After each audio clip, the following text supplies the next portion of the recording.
Welcome back to our conversations about turning points this summer that we are hosting while Linda is away on sabbatical. We've been talking about different turning points that have happened in the life of Linda's ministry. And in this series on turning points, we've been talking about our children and youth ministry and how it's changed over the past 20 or so years. So I'm joined today by Erin Leraris, who has been very active in our children's ministry throughout much of this time, to hear more about her perspective on where we've been as a children and youth ministry and where we're going in the future. Thanks for being with me, Erin. Thanks, Grace. First question is, a couple weeks ago in our children's moment, you shared with everyone that you have been around Central for 17 years. If you can remember, what was our children and youth programming like at that time when you first joined? So when we came in 2005-ish, I brought with me two kids under the age of 6. There was a smattering of kids. And so there was a handful of kids, certainly in the 6 and under range. And I think there were some 1 or 2 middle school age children and probably 1 or 2 high school age. It's hard because once they sort of get to high school age, we have invisible kids. You don't necessarily see that they're there, but they are there. Glenda Servants and Mary Hayes were in those early days very much the worship and wonder people. I think they must have in those early days done almost every Sunday and never heard a sermon. And they really had a vision for having the kids that were there grow and stay. You know, it was a tough time because if families came with elementary school age kids to worship on Sunday, there weren't other kids. And so it's this thing that happens that families are looking for a place where their whole family can engage. And we just weren't at a point where we had other kids to engage with. And so it's this sort of slippery slope that you can't attract kids till you have kids. And so Mary and Glenda were really working on, okay, what will this look like in a few years? Planting a seed for when families came in 5 years, would they be able to see kids in the pews? So that's sort of where we were in 2005. And so how soon after you arrived did you get involved with children and youth? And a follow-up to that would be, what is it about these ministries that's so important to you? I grew up in a church where there weren't any kids. There was one other kid, Jimmy Harper, and he and I were the only kids the whole way through. And that is somewhat of a lonely experience when you're the only kids there.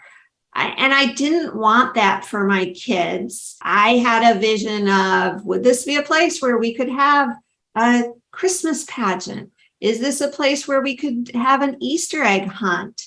Probably Phil was born in 2005. And so probably once I could see straight again, I got involved with the children and youth ministries. And I think that for me, again, it was about creating a place where the whole family could engage. When I looked at what I wanted out of church for my kids, is I knew I was going to be raising kids who were somewhat countercultural. And I wanted them to have other kids that they could at least complain to about this sort of crazy philosophy of, we're not just going to buy everything. We're not going to buy into the consumerism culture. We're not going to center our values around what lots of people center their values around. And then the other piece of that is I was actually looking for connecting with other parents, because it's a really hard way to raise kids. It feels like you are swimming upstream. So coming every Sunday to a place where there are others who are centered like that, and then having some connection to them were hopes that I had for what Central might be able to do for youth and family. Yeah, that really resonates with me because I was raised in the church and there were a ton of kids where I went to church. But a lot of what we learned in like kids church, and then especially kind of middle school on, particularly about like an ethic around like sexual morality, was so damaging to all of us. I know how I was raised in the church, but I don't want that for my daughter. And I also don't always know where to start, you know? So it's good to have other parents who can be supportive in that way. Absolutely. Absolutely. So COVID-19 and our general societal response to it has been so disruptive to all of us, but I think especially to children. And I think that we see how that's played out even at Central. What opportunities do you see for the church to do things differently now, now that so much has changed? And also, if you want to speak to kind of that disruption piece. I'll take it back a step. And so I talk about 2005 when we came and we had just sort of a handful of kids. And I've been thinking a lot about the difference between a turning point and a tipping point. So a turning point in that case was really Glenda and Mary saying, we're going to do something for kids. And so they started to turn the ship in many ways. They had a vision, they were turning the ship. And then a tipping point in my mind is when there's enough collected energy that it is something. And so if you looked at Central in 2015, it was brimming with kids. Before Luis came, I served briefly as a liaison for the children and family youth program when we were in the search between Jill Michaels and then Luis coming. You know, there were 40 kids on our list of kids present. And for us, the tipping point really was when the family with triplets came and suddenly it looked like we had kids. Just because one family brought 3 kids who were all the same age, but it really worked because then when other families came, they saw kids and it was a place to stay. And before that, we had members who would come and stay a couple of weeks, but then decide, oh no, we need more youth. And so that for me, in my mind's eye, is the tipping point, is a family of triplets came and God bless them, because then all of a sudden we really had something to build on. And I would say around 2017, 16, 17, we got to this point where we really did have great capacity of children. We could do a Christmas program. We could do the Easter egg hunt. We could do all that stuff that was really important. The challenge is that we have never really grappled with or figured out. We've grappled with it a lot, and we've never moved forward about what we wanted out of a children's program. And so there are some families who strongly were looking to the church for biblical and really grounding in theological life. And then there were other families, mine included, who were looking more for, hey, I just want my kids to connect with other kids who are similar to them. And because there was sort of this spectrum of what people wanted out of church and programming, it didn't gain a lot of capacity in terms of formal programming. You know, we spent a lot of time looking, okay, well, what do we use with these kids on Sunday morning? Who knows? What one family wanted to do was so radically different from what another family wanted to do. Despite the congregation really affirming that children are important to the congregational life, we did not ever develop capacity beyond those families, not far beyond those families. And so I know for me, as a mom who was teaching and had 3 kids of her own, Sunday morning, I did not want to go work in young disciples because I needed a space where I was child free. But there weren't other people who were willing to, very many. There were some, but we never developed that capacity where it could happen. It was so much work to get any sort of programming. And that just never quite developed. And that is a heartache of mine. It just really is a truth. You know, looking forward, when I look back at what is most successful, it is when we look at multi-generational approaches to things. Yeah. How can programming, activities, etc., really embrace the full spectrum of age, that seems to be what people respond to, and I think has great potential, but I don't know what that looks like yet. I really don't. It's not, it's not traditional Sunday school. That's not what's going to happen. Right. And yet we also all live these really busy lives. Yeah. So how do you build that in? I don't know. Right. We've been talking a lot about liminal time. It's not so much that we need to have all the answers right now, but it is good to ask the right questions and to sort of have a clear understanding of well, it's not going to be Sunday school. That's a place to start, Right. Not trying to get back to, whatever worked in Christian ed, 60 years ago. Right. So yeah, I think asking those right questions, and for me, as again, the parent of a very young child right now, I want more intergenerational experiences, and I want experiences where Maggie's in the nursery right. and I'm by myself. Right. Especially since I'm working on Sundays, Right. but but it's there's all those tensions that we have to continue to grapple with. For sure, but we are supposed to live in so it is okay to want both those things. Yes.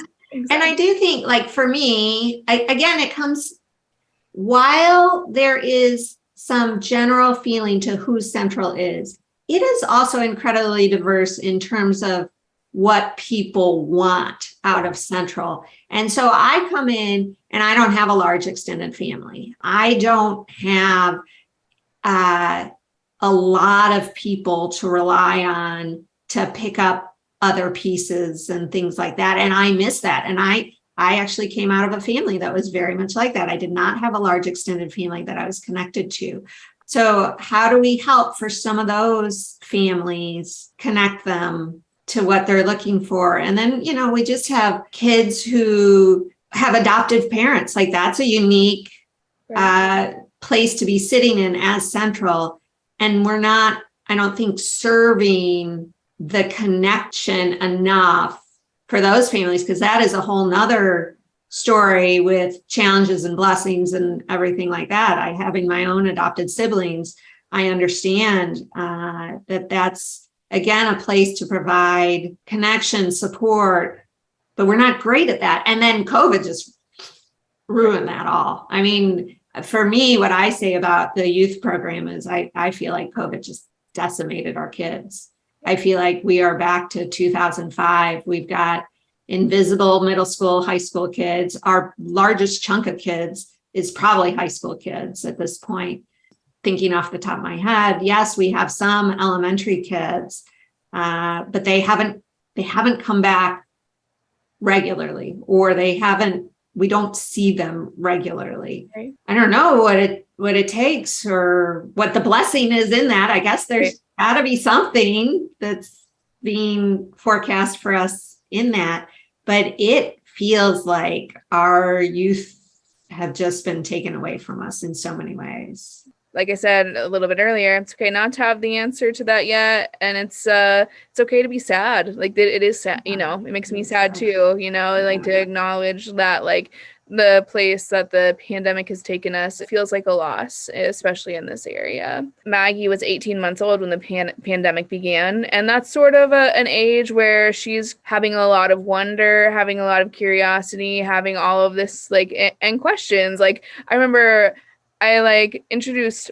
the idea of prayer to her, during this time. And it was at bedtime, I was we pray to God. And she was like, okay, Mom, whatever. She very much side-eyed me. I was like, well, God is all around us. And she looks around at her room and she's like, you're insane. But we didn't have worship and wonder during that time. And I think, people are like, oh, Grace is a pastor. She knows how to talk to her kid about this moment of vulnerability here. I'm not good at that. Right. I'm pretty good at talking to adults about this, but age appropriate education, it's not a gift everyone has. Right. For and sure. I don't. And I know, like early in my parenting, I realized that I had taken for granted my church upbringing, and I wasn't really committed to, we were going to be a church family. Really, I mean, that's kind of embarrassing, two ministers as parents, but I was not fully on board. I have a husband who was not raised in a church, and so that just wasn't super important to him. He was supportive, whatever you want to do. And I do think we have a lot of families like that as well, where you have one parent who's coming, but it's not necessarily a 2-parent initiative. And so that's got its own challenges. But my mother-in-law's cat died, and Ben was like just devastated. And I had no language to talk about what I believed in terms of mortality and life and afterlife and any of that. And so I was like, I gotta get to church. Like, clearly, I'm gonna need some tools. Right. Because, a religious foundation does serve our kids in a way that can be very healthy in dealing with the world that we're dealing with. Yeah. And I think, again, this circles back some to what could be a really wonderful intergenerational space where I know for me, my parents taught me a lot, but I can think of so many other adults who are able to like reach me in ways that gets a side eye when the parents tell them that, So like being able, again, just to have that community support, even if it's not a matter of like theology or Bible, but just to have other adults who, again, share those values. And as you're growing up, to have someone to complain about your parents too. It's a gift. Yeah. Right. Absolutely. Absolutely. And as you learn, they won't listen to you. Someone else can say the exact same thing, and all of a sudden they're brilliant. Right. Exactly. You don't know anything. No. Oh man. Well, thank you very much, Erin, for being with us today to talk about this. This is one of those turning point areas where I think we could be at another, maybe not turning point, but building again toward another tipping point. And so I think it's good to be asking good questions, and I appreciate all of the questions that you bring to the table. So yeah, absolutely. Thanks, Grace. Thanks for the opportunity.